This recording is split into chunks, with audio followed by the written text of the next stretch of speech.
Welcome back. It is one of the most expensive fish products in the world, selling for as much as $200 a kilo. Shark fin is considered a delicacy and a status symbol for those who can afford it.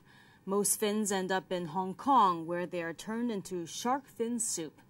But conservationists say the practice of shark finning is cruel and wasteful. The massive trade is threatening the survival of the species itself. Susan Yu has the story. But a warning, viewers may find some images in the following report upsetting. They are the barometer for the ocean's ecological health. As the top predator of the seas, their numbers have a direct impact on the food chain.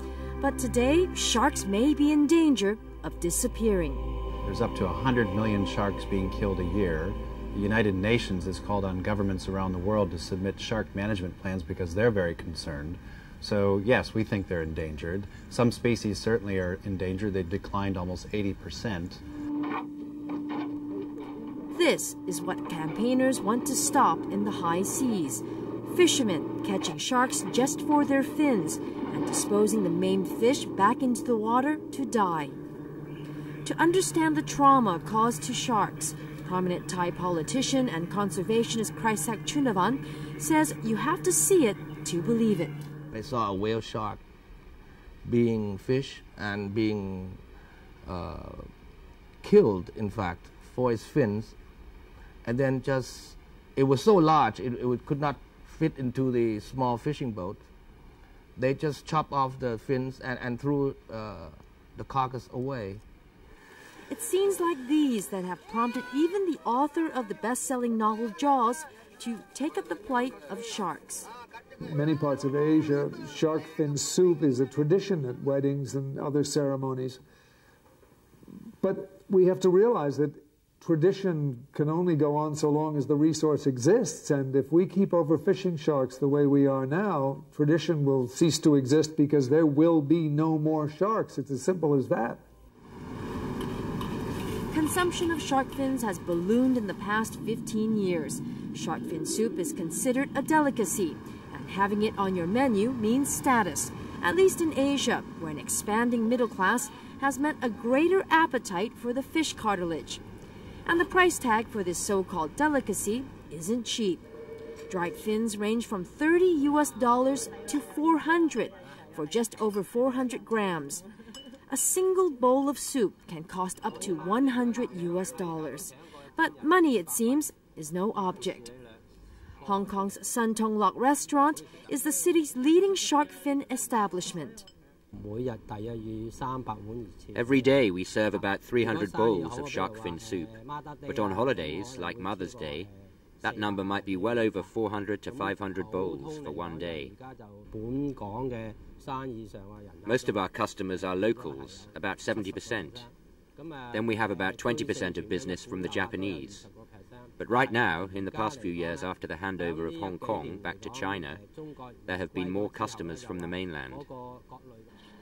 Hong Kong, with Singapore and Taiwan, are the main players in the global industry, which in 1998 netted 800,000 tons of sharks for finning. But Hong Kong is the hub of the import and re-export trade, which saw $250 million worth of shark fins come and go just last year. Most of the customers are overseas Chinese, but the Thai Chinese buy the most, like shark fins, mushrooms, scallops, and even bird's nest. Then you have the overseas American Chinese, and then the Malay Chinese. It's not even nutritious or tasty. It's the broth they put in the bowl, so you're being fooled and you're paying a lot of money for something that you're really not buying. Hong Kong shark fin traders are up in arms over this assessment, along with conservationist estimates on the shark population. They say don't be fooled by the environmentalist scare tactics. This is the conservationist point of view. Things are different in different countries. The culture is different. If you don't eat shark fin, of course you're going to oppose it.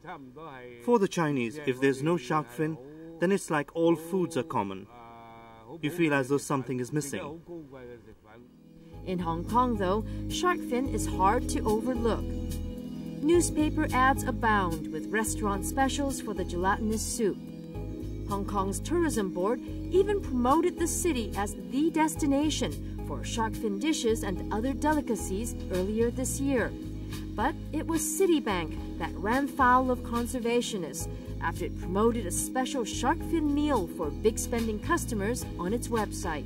It doesn't surprise me because Hong Kong is driven by commercial activities, and commercialism is a culture in a way. It's a shame that it's become that way. In March, the animal rights group Wild Aid published its 2-year study on the state of the world's dwindling shark population. Since then, it's gone on a media blitz to highlight the grim future of sharks, especially in Hong Kong. Our press conference got stormed by shark fin traders who were claiming that our numbers were fake and maybe our footage was even not accurate. We expected that. You know, this is going to be a tough campaign. There's a lot of money to be made from selling shark fin soup. It's been a tough campaign, too, for Hong Kong's marine park to educate the public. This aquarium actually is built for, it's going to present about the shark because it's going to dispel the myth, and also because people always have some misunderstanding about sharks. So this aquarium is going to re-educate people and provide some kind of positive information for them. Dispelling myths and educating the public are two different matters. For conservationists, it may be an uphill battle in convincing shark fin soup lovers to give up a delicacy that was once only reserved for royalty. Numbers or no numbers, it's all about culture. Since the Qing dynasty, shark fins have been eaten by the Chinese. And it's a tradition and culture that Thai conservationists are trying to break. We're in the process now with Wild Aid people to campaign in different hotels, particularly hotels that advertises Chinese food with a shark fin as highlights, you see. Kreisek would also like to convince his fellow senators to pass a law to ban shark finning off Thai waters and to have a government shark management plan in place. This would make Thailand the first Asian country to follow in the footsteps of the United States, Costa Rica, Brazil, and Australia in banning finning in their waters. Thailand is the biggest, I would call, a country with the largest fishing industry in Southeast Asia. And we have literally overfished in the Gulf of Siam. It took complaints and pressure from passengers before two major Asian carriers decided to dump shark fin soup from its first-class menu last year. But here on the ground in Thailand, where shark fin soup is abundant and relatively cheap, conservationists concede it will take a lot more than criticism to get consumers to kick the habit. Do you think these ads are strong? Starting this summer, a series of ads will be shown to try and spoil appetites for shark fin soup. The aim, says Wild Aid, is to put humans in the shoes of sharks. The images are strong, with one ad showing human ears in a bowl of soup. Well, it's confrontational, and we realised that the first thing we had to do was to as I say, cause abruption, get people to think, possibly for the first time, about what they were doing, and confront the realities of what the consequences are. And the consequences are this.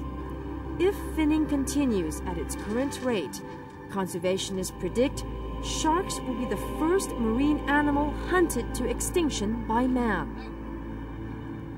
A case of top ocean predator becoming prime ocean prey.